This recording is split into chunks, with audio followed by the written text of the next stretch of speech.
Pernah tak anda tengok satu video yang gempak dan terfikir, macam mana agaknya video yang mentah dan bercelaru boleh jadi macam ni? Okey, dalam perkongsian kali ni, kita akan pecahkan rahsia proses suntingan video profesional satu persatu supaya anda pun boleh buat benda yang sama. Kalau anda seorang content creator, mesti anda faham sangat perasaan ni. Berjam-jam punya rakaman, fail berterabur sana-sini dan kita rasa macam, aduh, nak mula dari mana ni? Boleh jadi pening kepala kan? Tapi, jangan risau. Hari ini kami akan bagi anda satu roadmap yang jelas. Satu sistem yang anda boleh guna berulang kali untuk ubah semua kekusutan tu menjadi satu karya yang siap dan kemas. Jom kita mula.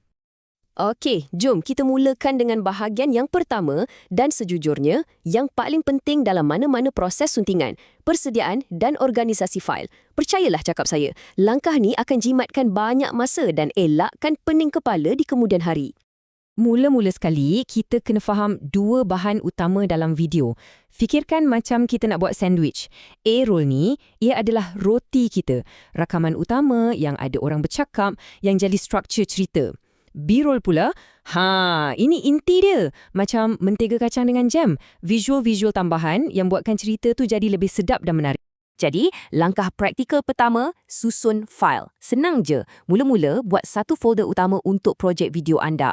Dalam folder tu, buat lagi dua folder kecil. Satu nama A-roll, satu lagi B-roll. Pindahkan semua rakaman utama anda masuk dalam A-roll dan semua klip visual tambahan masuk dalam B-roll. Siap. Bila dah buat macam ni, anda takkan pening lagi nak cari file bila dah mula edit nanti.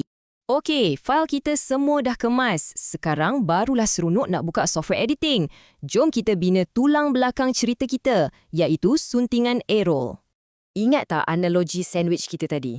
Inilah masanya kita siapkan roti. Matlamat kita dekat sini adalah untuk ambil rakaman kita bercakap tu dan susun jadi satu penceritaan yang padat, lancar dan tak melirik-lirik. Proses dia mudah je. Pertama, tarik klip A-roll tu masuk dalam timeline. Lepas tu, tonton dari awal sampai habis sambil potong semua benda yang tak perlu. Kalau tersasul ke, ayat berulang ke, berhenti lama sangat ke, potong. Bila dah siap, rapatkan semua klip yang tinggal. Hasilnya, satu suntingan kasar yang padu dan terus sampai ke mesej utama. Nak lagi laju? Ni ada dua tips pro. Pertama, tengok pada bentuk gelombang audio tu. Nampak tak bahagian yang rata? Itu maksudnya senyap. Jadi senang nak cari tempat untuk potong. Kedua, hafal shortcut keyboard untuk memotong. Ini akan buat kerja anda jadi jauh lebih pantas berbanding guna mouse setiap kali. Okey, roti dah siap. Struktur cerita kita dah ada. Sekarang, jom kita letak inti supaya nampak lagi menyelerakan. Inilah masanya kita gunakan kuasa B-roll, iaitu lapisan visual dalam video kita. Bila kita potong A-roll tadi, kita akan hasilkan sesuatu yang dipanggil jump cut. Potongan yang nampak melompat dan agak janggal. Nampak tak profesional kan? Dekat sinilah B-roll datang menyelamatkan keadaan. Ia adalah cara paling mudah dan kemas untuk sembunyikan potongan ni.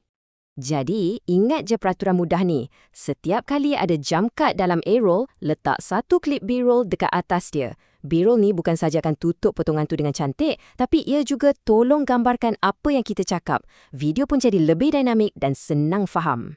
Salah satu teknik B-roll yang paling power semestinya slow motion.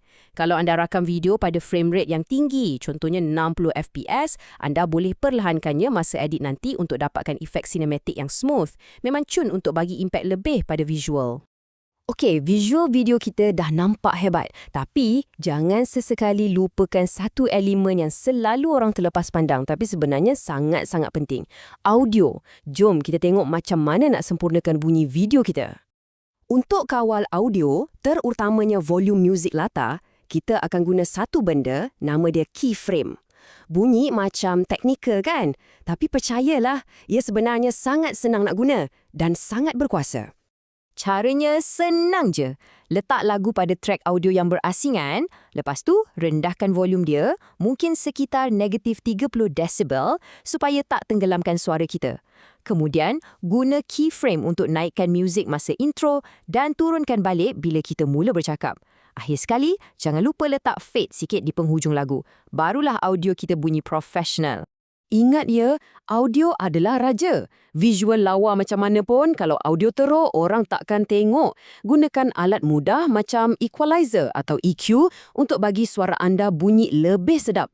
Naikkan sikit frekuensi tinggi untuk bagi jelas, potong sikit frekuensi rendah yang berdengung, sikit je dah boleh buat perbezaan yang besar.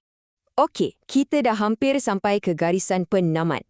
Video dah siap edit, B-roll dah masuk, audio pun dah sedap didengar. Sekarang, masa untuk sentuhan akhir yang akan ubah suntingan yang baik kepada suntingan yang hebat. Pembetulan warna atau color grading ni tak perlu rumit. Ikut je 4 langkah asas ni. Pertama, betulkan white balance supaya warna nampak natural. Kedua, laraskan exposure untuk kecerahan yang ngam. Ketiga, tambah sikit je kontras untuk bagi image nampak pop. Dan akhir sekali, naikkan sikit saturation untuk bagi warna lebih hidup. Itu je, 4 langkah mudah untuk naik taraf visual anda. Dan ini satu tips pro yang akan jimatkan banyak gila masa anda. Buat pembetulan warna pada klip A-roll anda yang panjang tu sebelum anda potong-potong dia. Kenapa? Sebab bila anda potong nanti, setiap klip kecil tu secara automatik akan ada warna yang sama. Tak payah buat satu persatu. Bijak kan? Langkah terakhir, dah tentu sekali, export. Tetapkan titik mula dan akhir video, pilih setting kualiti paling tinggi dan tekan render. Tapi kerja belum habis. Langkah paling kritikal ialah tonton semula fail yang dah siap tu dari awal sampai akhir.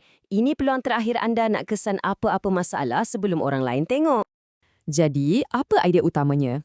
Suntingan video yang hebat ni bukanlah tentang satu perkara je. Ia adalah satu proses yang berlapis-lapis. Kita bina asas dengan A-roll, kita tambah lapisan visual dengan B-roll, kita reka bunyi dengan audio, dan akhir sekali kita gilap semuanya dengan warna dan sentuhan terakhir. Anda sekarang dah ada blueprint yang lengkap dari A sampai Z, dari file mentah sampailah ke ekspor akhir. Jadi, persoalannya sekarang bukan lagi macam mana, tapi cerita apa yang anda nak bina. Selamat mencuba!